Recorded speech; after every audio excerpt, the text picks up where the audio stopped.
So you want to upgrade or buy a new pickleball paddle, huh?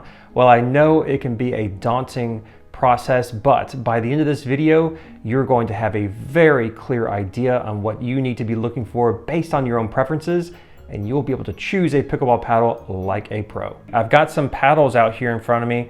I'm going to be showing you all of the characteristics of these paddles and what you should really be looking for. Let's get started with the first aspect. So one place where we can begin is with weight. This is an easy one to start with because it's going to help us really narrow things down. And also it's a very important characteristic to get right. So when it comes to weight, most manufacturers produce their paddles within a weight range. So they don't come out of the factory with just one set weight. There are exceptions to that though that I'll get into in a second. Most of them have a weight range. In general, the average weight for pickleball paddles is 8 ounces. That's kind of your standard. So one thing that you can do, and this is like super cool, is get like a kitchen scale or something like that. And what you can do is you can weigh your paddles. So zero it out and just put it on top of the kitchen scale and you'll get the weight. As you can see, this is an 8-ounce paddle. Again, that's like super standard. So if you're ever curious, and if the manufacturer doesn't put the weight on the paddle when you buy one, you can just weigh it yourself. Super easy. Again, just use a kitchen scale. Now, some paddles do come with set weights already.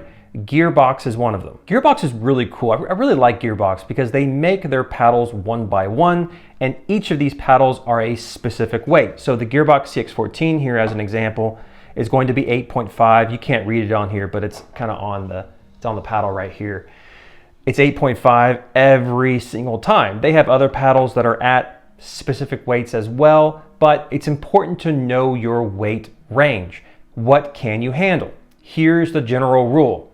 Get the heaviest paddle that you can handle. The heavier a paddle, the more aggression and more power you're going to get. However, there's a threshold here. If you buy a heavy paddle and you can't wield it properly, so you can't handle the weight, then you're going to lose power because you can't swing as hard, okay?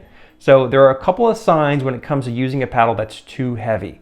You're starting to get some tension in your arm or maybe even your elbow, but you're also hitting overheads and putaways out. The reason why this happens is because when you do an overhead and you start to swing down on the ball like this, the paddle doesn't close down all the way, so your paddle is open like this and it sails long. But if you're using a paddle that's too light, sometimes you can dunk things into the net because you're swinging it so quickly. You see how that works. So make sure that you have a general understanding of what you like in terms of weight. Sometimes it just takes an experimentation, but it is well worth your time. Balance is a big deal. Just because a paddle weighs a lot doesn't mean that it's going to feel that way. So if I grab the Gearbox GBX here, when I swing the paddle like this, so kind of side by side, I'm able to get a really clear idea of what it feels like in my hand. In general, make sure that you hold the paddle at the very bottom here. Don't hold it up here. Make sure you're holding it at the very bottom in general. If you like to do that, it's all good. But in general, especially when you're trying out paddles, make sure you're holding it at the same spot every time, because if I were to hold the paddle up here like this is going to feel a little bit different compared to if I was holding it down here. It's kind of like holding a hammer. If I hold a hammer at the very bottom, that is going to feel very different than if I was holding it at the very top. You see how that works?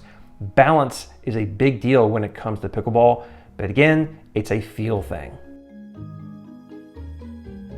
The next big point that we need to talk about is the handle.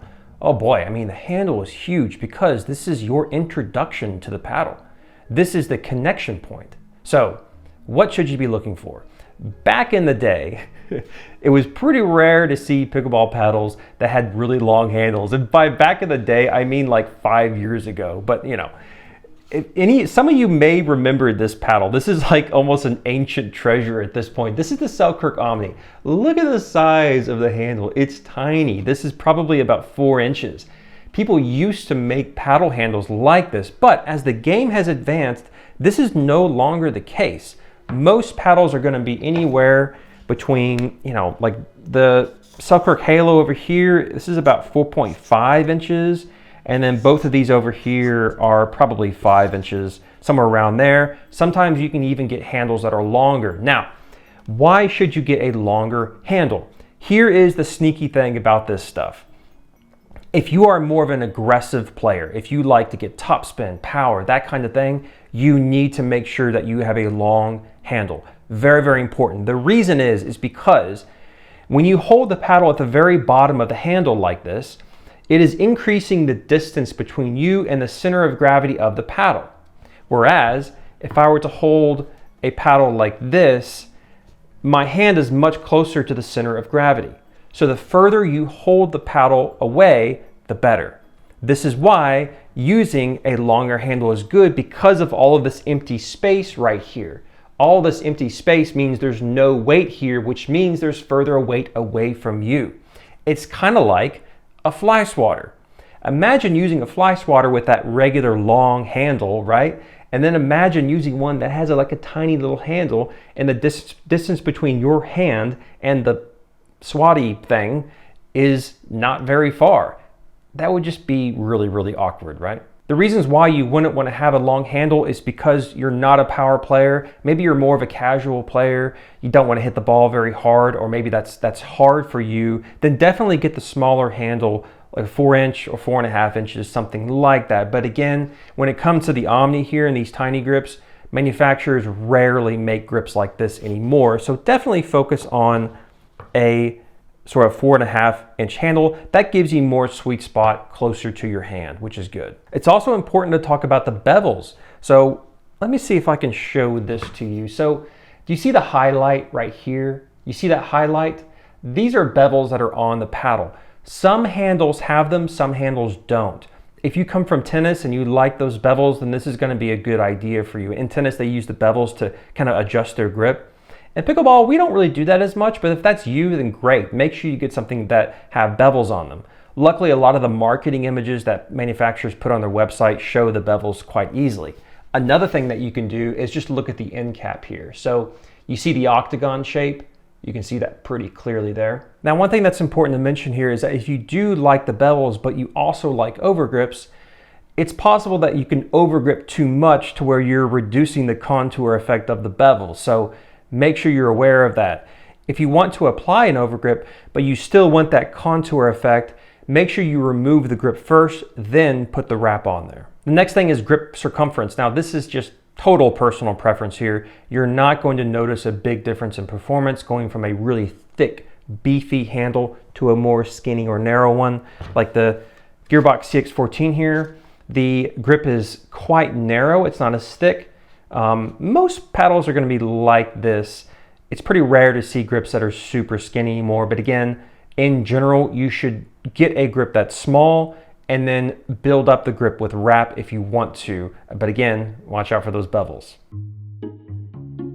So combining all of these elements together, you get shape.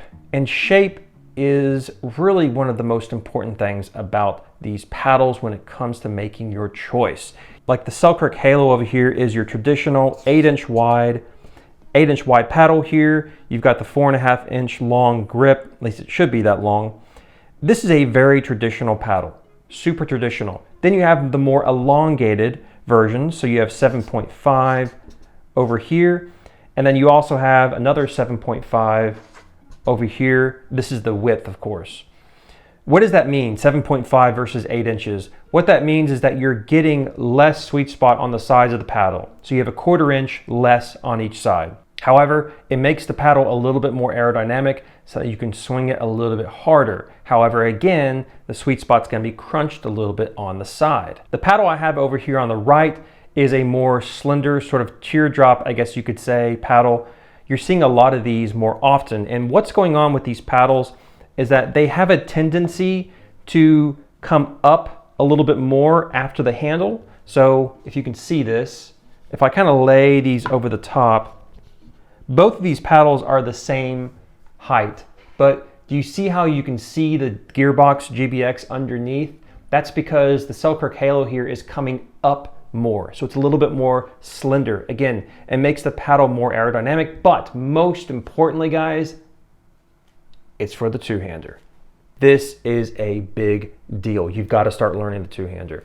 And with these slender paddles, how they come up like this, there's so much room on the neck for you. So you can wrap that two-handed grip around there. You can still do that on the more traditional elongated paddles like the GBX here, but I can kind of feel it on my fingers right here. So it's not as comfortable. Like overall it's fine, like it's not a big deal. But some people really care about this kind of stuff, and it makes sense. So in general, if you are a control player, if you don't have a lot of aggression, if you don't like to hit the ball hard, stick with these traditional 8-inch wide paddles. You'll be fine. There's nothing wrong with that. However, if you're more of an aggressive paddle, then I do recommend going for more of the slender shapes with the longer handles. Going from a traditional paddle to the more slender shape over here is a big difference. You're going to feel it for sure. By the way, if you've made it this far in the video, thank you so much for watching. I really appreciate it. If you don't mind leaving a like on the video, it helps to spread the video so that I can help more people. Thank you very much. Now, I do need to get into a couple of other things here that are important. Price. Now, price is kind of an iffy thing to do in a YouTube video because price can change over time, right? And it's possible that you're watching this video well into the future. So in general, at the moment, in early, kind of mid-ish, early 2023, the most expensive paddles are anywhere between like $200 to $250, even up into the $300 range. Oh my, do you have to buy a paddle that's this expensive? You really don't. If you want to, go for it. Nothing wrong with that, okay? But there is nothing wrong with buying a $150 paddle. These Selkirk Halos here, both of these are $140. Great starter paddles, by the way. The GBX is $200, and the Selkirk Power Air here that I haven't shown is $250, but that's at this point in time. That can change. Always remember that. If you are a complete beginner, first of all, it's important to understand what kind of beginner you are. Were you just invited to go play this weekend at the lake house and you need to get a paddle? There's no need to buy anything over $100. But if you got home from the lake house and you're like, this is the greatest thing ever, I need a paddle, then try to get something above $100, maybe even $80, something around there. That's gonna be fine. Again, going with the Selkirk Halos here is a great option. They're $140. If you're more of an advanced player and you're going from something that is cheap, like a $20, $40, $60 paddle that you got off Amazon, and you go to one of these more modern paddles, you're going to notice a massive difference. There is no question about that. Now, in general, you're going to find two different types of faces on these paddles. You're either going to find fiberglass or you're going to find carbon fiber. In terms of the differences between these two types, if you use a carbon fiber paddle, as you can see here, all three of these very well used paddle faces are carbon fiber. You get a little bit more pop, a little bit more explosiveness, but it's going to depend on you whether you like this or not. Now, there's one other thing that I'd like to get into, which is in general the materials that are used. Now, I know that you may be surprised that I hadn't gone over this earlier. In previous iterations of these guides that I've done, I have spent a lot of time on the materials, but these days, guys, they're pretty much all the same. As an example, with the cores of the paddle, which is the inner part, the chunky stuff that's inside here, most of it is plastic, or they call it polymer. It's plastic, basically, okay? Most of it is the same. It comes from the same couple of companies in China. They just smash them together and ship them off. Now, there are some companies that are doing different stuff with like thermoforming and the foam injection, and all that is really cool, but most of these materials are going to be the same. Where you will find a difference is between fiberglass and carbon fiber. So traditionally, this is what fiberglass used to look like here. You can see it's kind of transparent. I hope that you can see that. You can kind of see through it a little bit. Is there a big difference between these paddle types? Yeah, a little bit. I mean, if you're going from a really cheap paddle as an example, and you go to one of these more modern carbon fiber paddles, oh my goodness, you are gonna notice a huge difference. Now, if you're going from a fiberglass face paddle to a more modern carbon fiber paddle, will you notice a difference? Yeah, you'll probably notice a little bit of a difference. Will it be extreme? Probably not, but that's up to you. And that's the thing about these paddles, guys. Whether you like it or not is oftentimes in the eye of the beholder. But where it really makes a big difference is in the grittiness of the surface. And this is the big one. So a term that you're going to come across here, you're going to hear this a lot, is raw carbon fiber. Now, in terms of a mechanical term, I've asked an engineer about this. I asked him like, what is this? And he just kind of chuckled, like it's not really a real thing, but it means something colloquially that I think is important. What it refers to is the textured surface on the face. That does matter. You will get more spin with a more textured surface. So if we take the gearbox, the CX14 here, which is one of my favorites, you hear that? I mean, that is something else. You can really hear the texture on the face. That means more spin. However, you actually have to have those strokes in the first place. If you don't have the proper technique, then these texture surfaces aren't going to do much for you. Same thing with the power air here. You can, again, really hear that textured surface. That texture does matter when it comes to the kind of spin that you can put on these paddles, but just beware for the marketing buzzwords, guys. Most of the stuff doesn't really mean anything. What really matters is the player behind the paddle. That is what really matters with this stuff, guys. Understand that paddles can be really fun. They're fun to hit with. These expensive carbon fiber paddles, they're super fun and everything. But the critical thing to understand here is that your paddle does not count for your entire game, right? There are other aspects of your game that matter that have nothing to do with your paddle, like your footwork, your strategic understanding, how well your partner is playing, many other things. So always understand that your paddle can only go so far. What really matters is how well you understand the fundamental mechanics of the game and how to make the best decisions on the court. Then you can have fun with that awesome paddle. So if you'd like to learn more about some of these skills, click this video right up here and I'll see you over there. Thank you so much for joining me.